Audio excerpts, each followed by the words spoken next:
So Saturday every day, my book came out right in the middle of COVID. So I really haven't had an opportunity to do any type of webinar or anything on the book. Everything kind of took precedence. So I'm actually really excited today to talk to you a little bit about the book and give you some insights. So my name's, for those of you that are not clients or don't know me, my name is Mike Cruz. I'm the author of Saturday Every Day, 9 Simple Steps to Live Your Best Financial Life.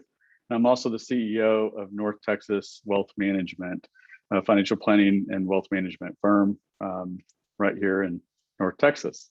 So I want to make a couple of promises to you today for attending the event, kind of what you can expect. So one promise I want to make is I hope that I can cause you to reflect on your own financial decisions and habits, and maybe also think of some family members and coworkers and maybe even your children that and their financial habits and ways that we can, help them with their own financial decisions. And number 2, gain some clarity on what it means to live your best financial life, or what I like to refer to as living every day like it's Saturday.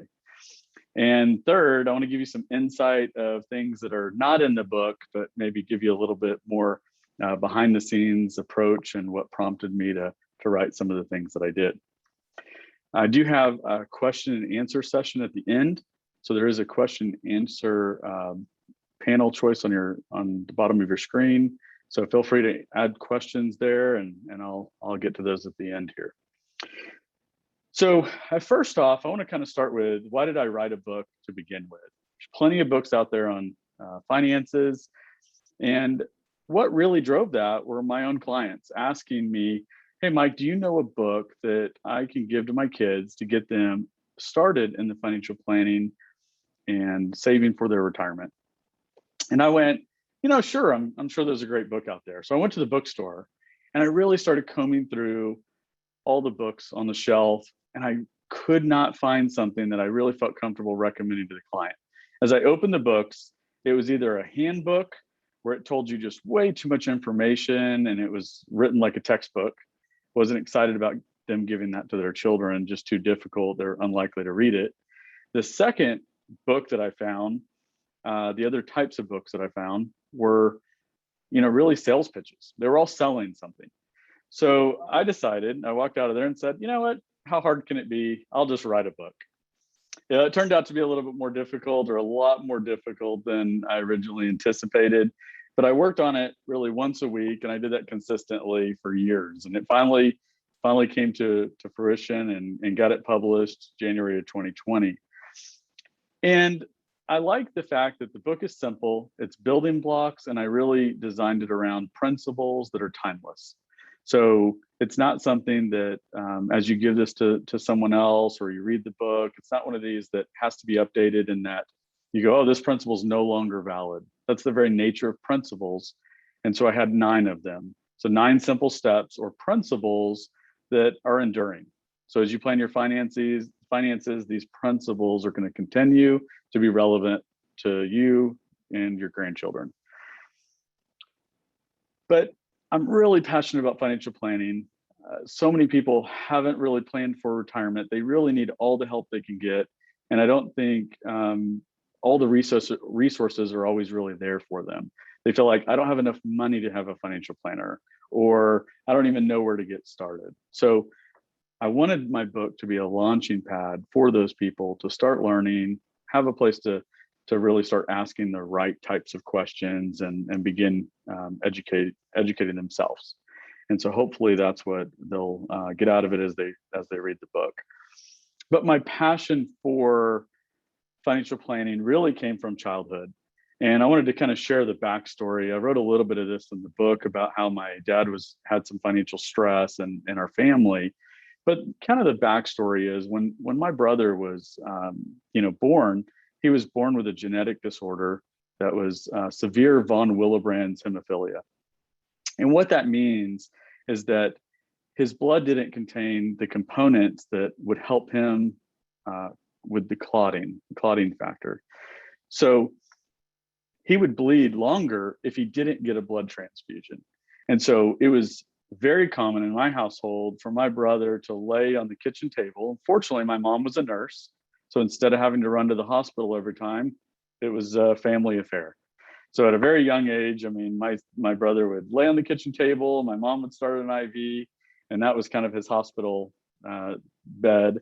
And he would get an IV sometimes 3 or 4 times a week, sometimes about once a week. But those blood transfusions, as you can imagine, were extremely expensive, thousands of dollars each time that he received them. And then if he ever was injured, fell down and bruised, or one time he got hit by a baseball, those were very expensive, treatments that he had to endure. So my dad at the time worked with Sears in the automotive department, and they fortunately had very, very good insurance, but they didn't pay very much. And so Sears would cover, the insurance would cover 80% of the medical bills, but that meant 20% was his to pay. And as those numbers, the amounts of medical bills, racked up over the years, he really never made enough money that he was ever going to be able to pay those. And so he did everything he could. He tried to balance that. And in fact, looking back, he realizes now that he probably should have done it all differently, but he was really trying to be the good steward and pay all of those medical bills. And so he put things on credit cards and tried to float things and made some of the financial mistakes that, I learned a lot from him about that later on. And as I started my own, studying for the CFP and financial planning, of course, it was very evident of the things and resources that he could have taken advantage of. But like many others, he didn't have a financial planner. And so I remember sitting around, our kitchen table. It was round and kind of, I would say it was beat up. My mom did a lot of projects with a hot glue gun. So I had some hot glue on it. And,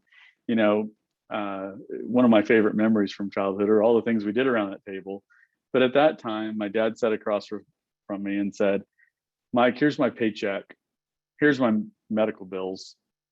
His paycheck was in the hundreds and medical bills were in the thousands. And he looked at me and goes, just out of desperation, "Which one should I pay?" And I could see the stress on his face. And here he is talking to, his son, who obviously didn't have the answer, but just kind of venting, going, I'm desperate here. Which one should I pay?" And I just remember at that moment thinking, wow, I wish I really could help him. And, I did work at a young age and I got to do all those things, but that passion for trying to solve financial problems and help others solve theirs, I think that's really where it all started. And, fortunately, my dad ended up starting his own business, ultimately got all those medical bills paid off, and, really ended up doing some great things. But I did also have the opportunity to really sit down with him when he was about 62, and I did a financial plan for him. And it was really, when are you going to retire? When can you afford to retire? And these same principles that we're going to talk about today are the same principles that we talked about in that meeting when I was helping my dad retire. So he's been retired about a decade now, and it's been a big financial journey because of those struggles that we had when we were young. But I think that's what really helped me to be passionate to help others. And I think like anybody, when you have these struggles during your life, that's when you learn the most. And so one of the stories that I share in my book, when we talk about, kind of being prepared and having an emergency fund and having life insurance, I also shared my sister's story. And so at the time, she was married and had 6 kids. And I attended a financial planning event, and the speaker was the executive vice president of MetLife. I had a chance to talk to him after the event. But one of the ways that he ended his presentation is he looked out and he said, his father had died at a very young age when he was only 9. And he left his family really in destitute because his father had no life insurance. And that was really what spurred him to get into the industry. Well, anyway, I left that meeting, and sure enough, I'm driving home and I'm thinking of my sister. She has 6 kids, and I know they have no life insurance. So I went home and I made a phone call from my kitchen, and I called my brother-in-law and I said, you guys got to get insurance. And if you can't afford it, I'll help you pay for it. But not having insurance is not an option. One, I told him, you have 6 kids. If something happens to you, I know they're coming to live with me. And number 2, I know how much your kids eat. So you got to have life insurance. And his answer was, well, Mike, I'm going to wait till my cholesterol gets better and then I'm going to get life insurance. And so I told him, I was like, that's not an option. Let's get insurance in place. And once your cholesterol, improves, you can reapply and maybe you can get a lower premium. And so it turns out he did pay for the insurance. I didn't. He bought insurance. And about a year later, he was diagnosed with a very rare blood leukemia. And unfortunately, after 2 years, a long battle, he didn't make it. My sister lost her husband. And I think one of the, as challenging as that was, and she was, she really struggled with it. And for about a year, she was unable to work just because of, dealing with the loss and helping her kids deal with the loss. And I think, what really came out of it was that financially, that wasn't as much of a concern. She was able to pay off her home, pay her bills, stay afloat during that time of grieving, and really focus on more what was important at the time.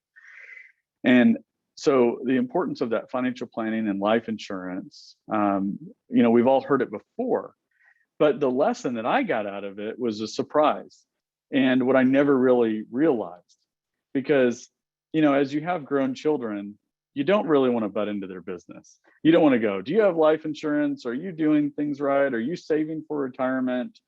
But in the end, if they fail, are you really willing to watch them struggle financially and not help them, not bail them out?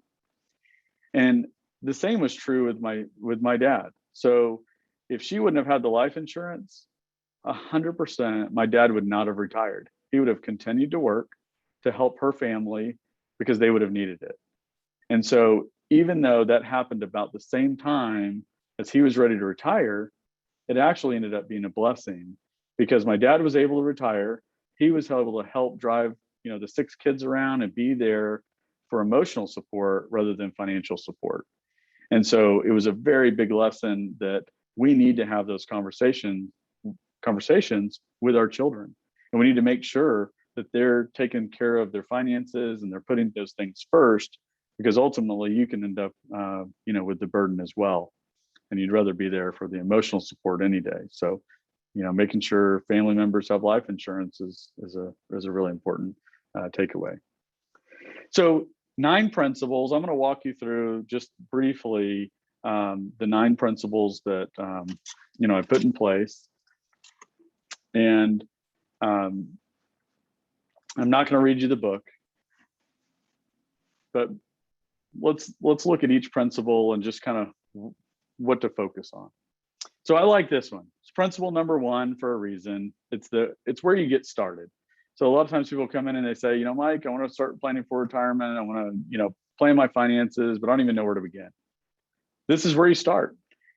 More money coming in than going out. And I would like to say that's true no matter what you're talking about, whether it's your personal finances, whether it's a business, or whether it's the government, right? We got to have more money coming in than going out, or long-term, you go bankrupt, right? So it's interesting that if you ask the majority of people, how much money do you have coming in? They'll tell you how much they make gross. I make 100,000 a year, Mike. Okay. Well, what do you really take home? And so that's what this outline is in the book. It really talks about your net income. So after you pay your 401k, you save for retirement, your health insurance, your taxes, what do you really take home? How much money is really coming in?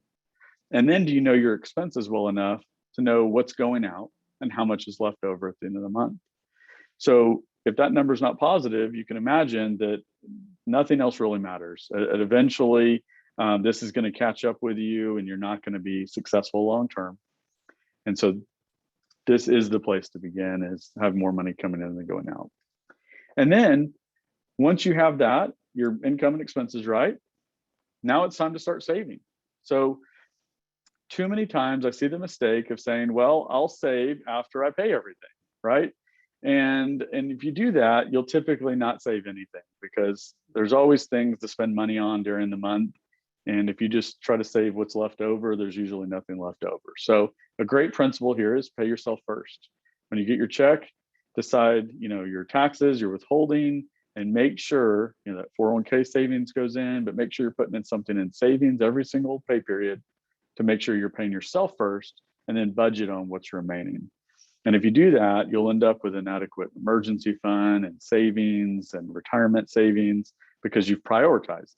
You've prioritized saving for the future rather than spending everything today. Very simple principle, but very powerful. Now, replacing your paycheck is a long chapter, and for a reason, because we first have to understand the sources of income that you might have in retirement. And the whole essence of Saturday every day or having a great retirement is not having to work for a paycheck. And so if you want to do that, you obviously have to replace your paycheck. And there's a couple of avenues to do that. So Social Security is one income source that you'll have in retirement, but it's not going to be probably replacing your entire paycheck by any means. It was never designed to do so. The second source of income is a pension income. And if you're looking at that for your children, likelihood is they don't have a pension. And so that's important to realize. And so they're going to have to save more. We'll talk a little bit about that in a moment. But having an idea of what are you actually bringing home? What's that take-home income minus your other sources of income that you're going to have in retirement? Or maybe you have real estate, you have rental income, but you add up all these sources and you realize, can I really replace my paycheck? That's the essence of retirement. And if you can't, then there's obviously a gap. And so that's the next principle. How should you start funding for that gap? So once you've identified it, you can get really focused on it. So let's say that you're, saving for retirement and you realize that you need an additional $3,000 a month in retirement. Well, we can do, a financial advisor, you can look at it and say, here's how much you're going to have to save to safely generate that $3,000 a month, and how much you should save now per paycheck or monthly to start funding that gap, and what would be a realistic retirement date. So funding the gap, you got to calculate that to make sure that you're saving enough, and then you're saving in the right tax status. So doing so on a pre-tax basis, or maybe a Roth account, so you don't have to pay tax later, but doing all those calculations to make sure it's very tax efficient so that you're not wasting your time saving in the wrong method. If you're going to be saving every paycheck, you want to make sure that money is going to make the biggest impact to plugging and filling that gap for you. So very powerful. Now, principle 5, climbing Mount Everest. Probably one of my favorite principles. And I start out this by asking a question. Every year climbers go out to Mount Everest, tallest mountain, with one goal. What's the goal? Like most would say, get to the top, to get to the summit. And we know the real goal is to get down the other side, live to tell the story, post some pictures, on Instagram or Facebook or some social media platform, right? And bragging rights that you made it to Mount Everest.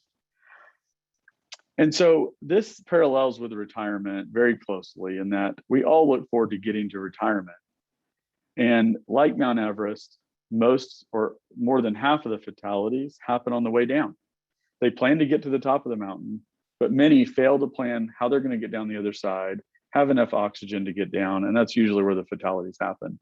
And retirement's the same way. We get to retirement, we turn off the paycheck and we're great, but we really failed to plan how long retirement's going to last, how we're going to get through retirement safely and stay retired. And that's the essence of this chapter, really saying, what are those challenges you're going to face in retirement, and how do you plan for them? And retirement's not one of these things you get to do over and over again. You really get one shot to get it right. If you miss it, you might not know for 20 years. And then you really don't want to have to go back to work in your 80s. So How do you make sure you strategize and plan for retirement? So in the book, I outline how to write out your own plan and using the quadrants. It's very simple, making sure you have enough in the emergency fund, making sure you funded the gap to create retirement income. And probably one of the quadrants most important today is funding for inflation. We're seeing more inflation than we've seen in 30 years. And so having a portfolio designed just to help you keep pace with inflation and retirement is crucial. And then, of course, having assets that go to your heirs and estate planning and leftover, funding that if that's an important objective for you. One thing that I've learned over the years is that when we start planning for retirement, funding for estate plan and funding for the kids has never been an objective. And that's because people are planning in their 50s and 60s for retirement, or they're retiring in the 50s and 60s. And they say, you know what, I hope I spend every penny in retirement and that last check to the undertaker bounces, right? I want to spend it all. But what we realize is around age 75, the objectives change and estate planning starts to become top of mind. They say, I would like to leave some assets for my grandchildren. How do I do that? How do we fund that? So it's important that we plan from the beginning and realize that those objectives can change during retirement. So principle 7, bucket of taxes, again, very timely with what's going on today with potential tax changes.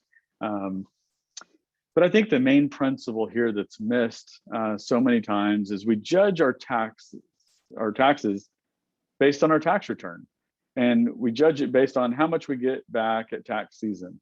So if at the end we owe $500 or we get $2,000 or $5,000 back, we feel like we did really good on our taxes.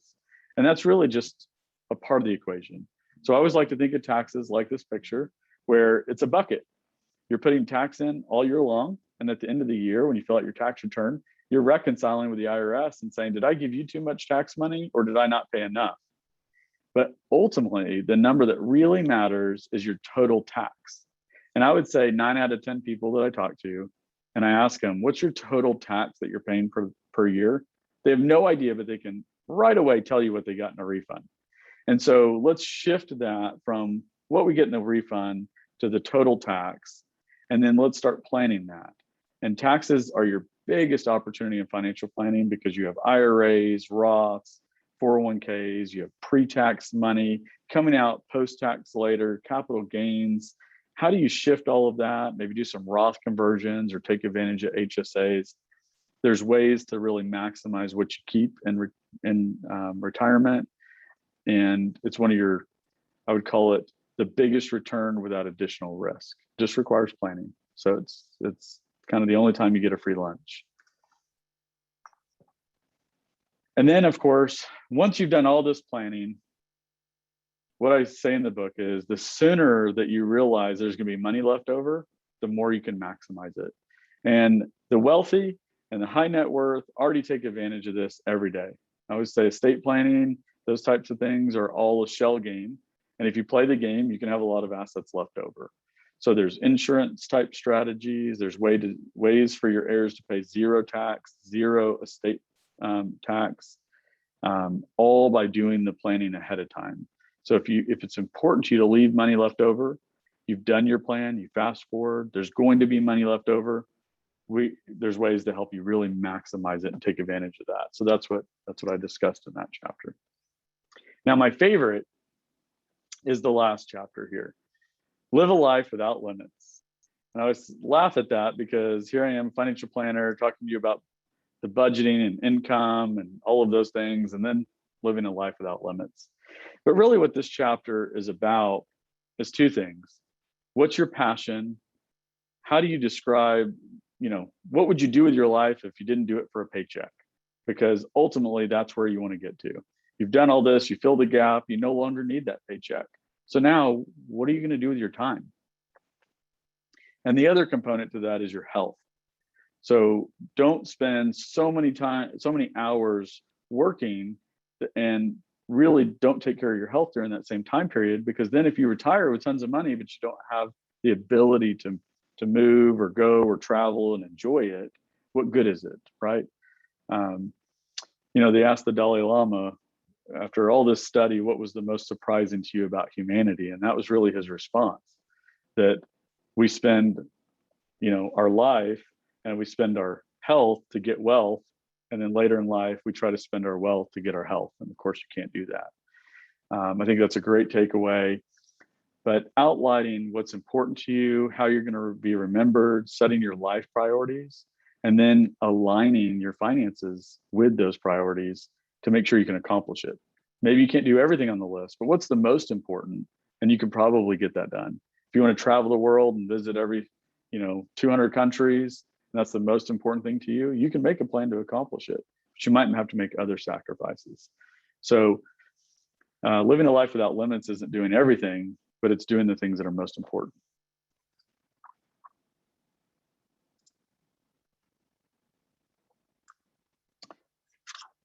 So kind of where do you go from here? I think there's, kind of two components to this. Some people, and the big takeaway in the back of the book here, in the conclusion, really talks about why some people succeed and some don't. And so I really thought a lot about this and did quite a bit of research to kind of look at, after 10,000 meetings with clients and prospective clients, what are these big takeaways? And I kind of identified 5 big takeaways of what makes somebody really successful and what keeps them from reaching their goals and living this life without limits. So out of the book, there's 5, and it's under the conclusion in the back. And the first one is cash flow management, the ability to spend less than you make and maintain an adequate emergency fund. And if you do that, your odds of being successful, as you can imagine, it's one of the most determining factors. The second is the investment choices you make. So the ability to focus on low-cost investment options, maintain a proper asset allocation, and not fall into the traps of, I'm going to put all my money, I'm going to invest all in one thing, and maybe it goes belly up, right? So having proper asset allocation is key. Lifestyle constraint, the ability to withstand impulsive behavior and maintain frugality. So maybe not always having the very best of everything right when it comes out, and being able to live within your means, extremely important. So I like to refer to that as lifestyle constraint. It's a great way to frame it. Risk management and contingency planning. So the ability to obtain proper insurance protection for your assets and plan for unexpected events.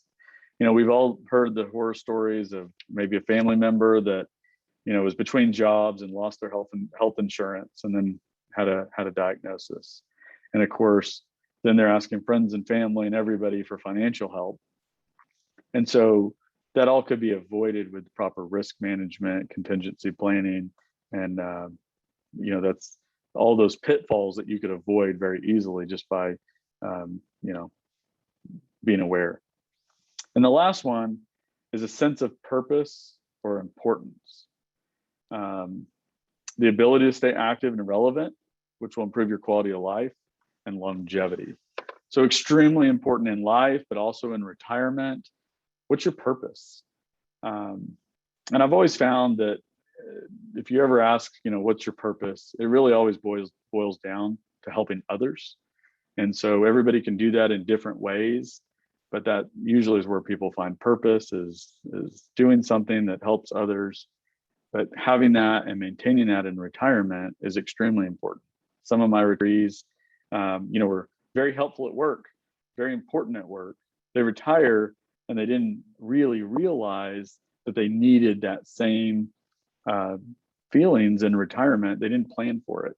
And so they have to go find it maybe through volunteer activity, but extremely important. So where can you go from here? We do have several clients in attendance today. So obviously, if you've already met with us and been in, this isn't a step that you need to take, but it'd be a great step for others that you know or for your children. And we're really at Nortex Wealth Management trying to help people start the process and planning. And so we've re-engineered and redesigned a complete process we have named the 3D assessment. And in this assessment, it not only goes over finances, but also these goals, values, objectives, kind of that whole life without limits and what you would really want and your life's purpose and living a life of fulfillment. So a little bit more of the behavioral side of finance tied in with the financial planning. And we take that into a robust financial software platform that we could then model and forecast for the individual and start plugging any gaps and pitfalls and get an action plan. And so we're extremely excited about this process and encourage you to share it with others. If you haven't gone through the 3D assessment and you're not yet a client, it would be a perfect next step for you to continue on that journey. I'd like to open it up for questions. And I'd like to thank everybody for taking the time to learn, focus on their own financial future, and being a part of my first webinar. I appreciate it.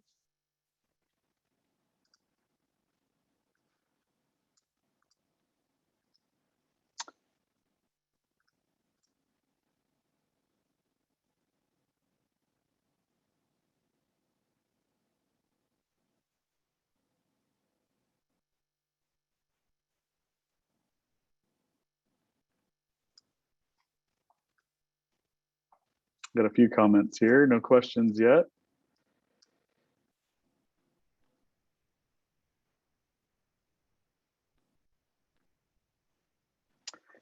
All right, so I got one great question here. So, can we set up a 3D assessment for our adult children?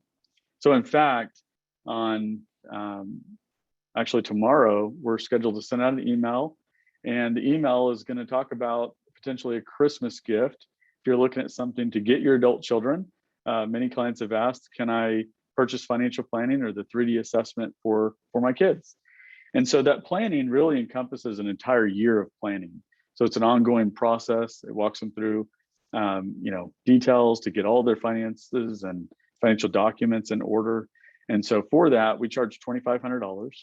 That can be paid, upfront as a gift, or it's something that your kids could engage it with us as a subscription model and pay monthly. So that's something that we've created just for that purpose, because we realize not everyone would meet a $250,000 investment kind of minimum that it really takes to get your plan in place. And so instead, we have that as either a gift for $2,500 or a monthly subscription that's just paid monthly for $2,500 for the year. And so that's a great way to get your kids involved and get started.